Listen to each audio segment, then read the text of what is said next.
नारनौल क्षेत्र में पर्यावरण संरक्षण को लेकर प्रशासन अब पूरी तरह एक्शन मोड में नजर आ रहा है। राष्ट्रीय हरित न्यायालय में दायर याचिका के बाद क्षेत्रीय प्रदूषण नियंत्रण विभाग ने होटल और ढाबा संचालकों के खिलाफ सख्त रुख अपना लिया है। मामले को गंभीरता से लेते हुए विभाग ने पहले संचालकों को नोटिस जारी कर कमियां दूर करने का मौका दिया, लेकिन इसके बावजूद नियमों की अनदेखी करने वालों पर अब सख्त कार्रवाई शुरू हो चुकी है। क्षेत्रीय अधिकारी विजय चौधरी के मुताबिक न्यायालय के निर्देशों के तहत सभी कार्रवाई पूरी पारदर्शिता और नियमों के अनुसार की जा रही है। विभाग ने साफ संदेश दिया है कि पर्यावरण से किसी भी तरह का समझौता बर्दाश्त नहीं किया जाएगा। यह कार्रवाई न केवल नियमों को सख्ती से लागू करने की दिशा में एक बड़ा कदम है, बल्कि क्षेत्र के लोगों को स्वच्छ और सुरक्षित वातावरण देने की मजबूत पहल भी है। ये जी जो माननीय हरित न्यायालय में एक याचिका दायर हुई थी, श्री अभय सिंह ने करी थी। उनकी याचिका ये थी कि जो ढाबे, रेस्टोरेंट, होटल्स हैं, ये नियमों के अनुरूप नहीं चल रहे, नियमों का पालन नहीं कर रहे, पर्यावरण का नुकसान कर रहे हैं। उसमें माननीय हरित न्यायालय ने आदेश दिए। ये 2021 की बातें, तो 2022 में नोटिस इशू हो गए जी। जो उस टाइम वर्किंग में थे होटल, ढाबे, रेस्टोरेंट जो है, उसमें हमने इनको 30 दिन का टाइम दिया था अप्लाई करने के लिए।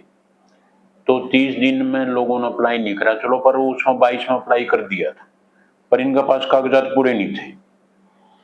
तो सबसे ज्यादा समस्या थी NOC, town and country planning department और कमेटी से इनको प्राप्त नहीं हुई थी। वो इनको मिली 2023 में जी। तो 2023 में इन्होंने दोबारा अप्लाई कर दिया, हमने इनको सीटीओ दे दिया। पर उसमें क्या था कि जो माननीय हरित न्यायालय का आदेश आया था उसके अंदर ये था, उन्होंने एक इन्वायरमेंटल कंपनसेशन की पॉलिसी बना रखी है। मैं बिना सहमति पत्र के कितने दिन चला, जितने दिन चला उसके हिसाब से इनके डे कैलकुलेट करके और इनका जुर्माना बना दिया। अब उसमें जुर्माना किसी का 27 लाख बन गया, दिनों के हिसाब से था। जिसने लेट लिया, जल्दी लिया, 6.5 लाख दिए, 17 लाख, अलग अलग इनके वो जुर्माने बन गए। कुछ होटल संचालक के आरोप है कि चुनिंदा होटलों पर कार्रवाई की जा रही है, बाकी को जो राहत बढ़ती जा रही है। इसमें जी 10 मिले थे शुरू में ना वायलेशन में, जो उस टाइम के क्राइटेरिया के अकॉर्डिंग। अब तो क्राइटेरिया चेंज हो गया है, उस टाइम जो क्राइटेरिया था उसका अकॉर्डिंग जो कवर होते थे। तो 10 में से हमने उनका अनुमानित जो इन्वायरमेंटल कंपनसेशन बना के भेजा, उसके अंदर हमने काउंटिंग, क्योंकि हम ये चाहते थे भी किसी का बहुत ज्यादा नुकसान ना हो, क्योंकि नियमों के अनुरूप तो पालना तो कर ही रहे थे, कि हमने इनके दिनों की कैलकुलेशन कर दी जिस दिन इन्होंने एप्लीकेशन लगाई उस दिन तक। अब इसमें जो इसकी इन्वायरमेंटल कंपनसेशन के लिए कमेटी बनी हुई है, उस कमेटी ने ऑब्जेक्शन लगा दिया कि जिस दिन सीटीओ ली उस दिन तक का जुर्माना लगना था। हमने वो दोबारा कैलकुलेट कर दिया, तो 10 में से 7 फाइलों पर ऑब्जेक्शन लग कर वापिस आ गया था, हमने 7 का बना दिया। 3 विचाराधीन थी, वो 3 रह गई थी, उन 3 का ही बना दिया। टोटल बात करें तो टोटल कितने होटल को आपने नोटिस जारी किया और उन पे जो है जुर्माना बनेगा?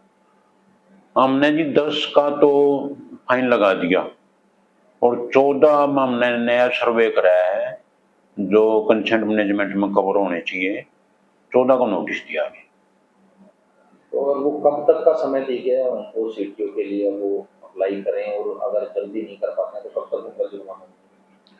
अभी उनको जो 14 को नया नोटिस दिया 15 दिन के लिए दिया है जी। 15 दिन में अपने डॉक्यूमेंट्स देंगे, उनके डॉक्यूमेंट चेक करके हम ये उसमें करेंगे कौन सी कैटेगरी में फाइल करते हैं।